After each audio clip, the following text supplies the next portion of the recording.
All right, Coach, you get your second exhibition under your belt. You get the 66-55 win versus Southern Arkansas. Just initial thoughts on what you saw out there. Depression. No, we really struggled offensively again, and it's two exhibition games in a row. So, we have some concerns there for sure.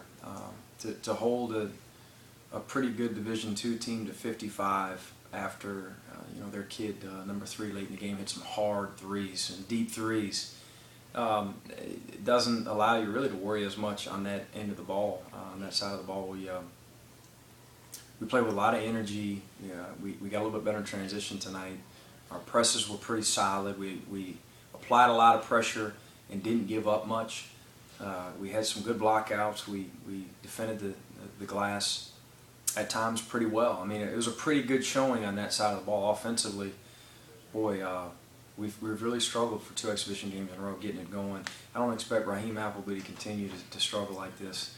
That's I guess that's the positive side of things. And then for our bench to have guys come in and step up like Keon McNeil and Jaron Johnson. Both those guys played really well. Alex Hamilton's getting better every night. Those are good signs. The bad signs are another 3 of 20 night from 3 with great looks. I'm glad we didn't take 30. We're taking great shots and we're getting good looks, and we're just not making shots that we're making in practice. Not that we're making 15 out of 20 in practice, but we're shooting at a much higher clip than we're shooting right now. And then all of a sudden, you start missing some shots and guys start pressing a little bit, and then we start doing things that we're not accustomed to doing, just trying a little bit too hard. You can't do that offensively, and then you end a game like that with 23 turnovers. Those things just kill you. Now, one of the positives you can't take away from it is your ability to get to the free throw line tonight, and y'all were able to make those free throws. It seemed like the free throw percentage was up there. We're driving it better. We're a better offensive rebounding group. Again, we didn't settle for a bunch of jumpers when we couldn't make one early, and we're converting at a higher percentage than last year. So we got there are a couple of good signs, but there's plenty to be concerned about in terms of our 3-point percentage and our inability to value the ball at a higher rate. And it seemed like Michael Kaiser had another good night as well. He almost had a double-double, and he hardly played tonight, so that's another good sign for him. Yeah, he's coming, and overall we are trying to play 11, 12 guys, and you're trying to make evaluations because it's your last chance really to do so before you're thrown to the wolves at Texas A&M a week from tonight. So Mike probably deserved more minutes tonight, and he's getting better and better. He struggled on defensive glass a couple times, didn't come up with a couple balls that he needs to. He's becoming more physical. He's becoming a little bit tougher. He's never going to be 250 pounds.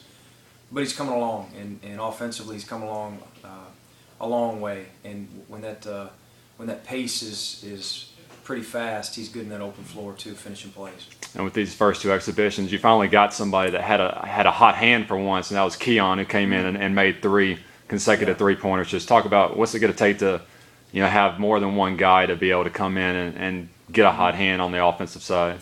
Sure, Keon comes in and gets 14, and Jaron again had 14. He kind of did it in less of a spurt than Keon did. He kind of spread it overall throughout the game and did it on the offensive glass and made some hustle plays, some athletic plays around the rim.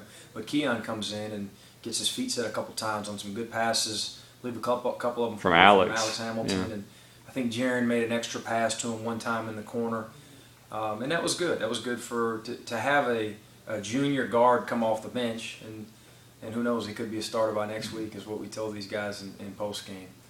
They're all fighting for starting spots every day, but to have a veteran like that who's been around the block step up and get his confidence going was good. I was happy for him, and we needed it at the time.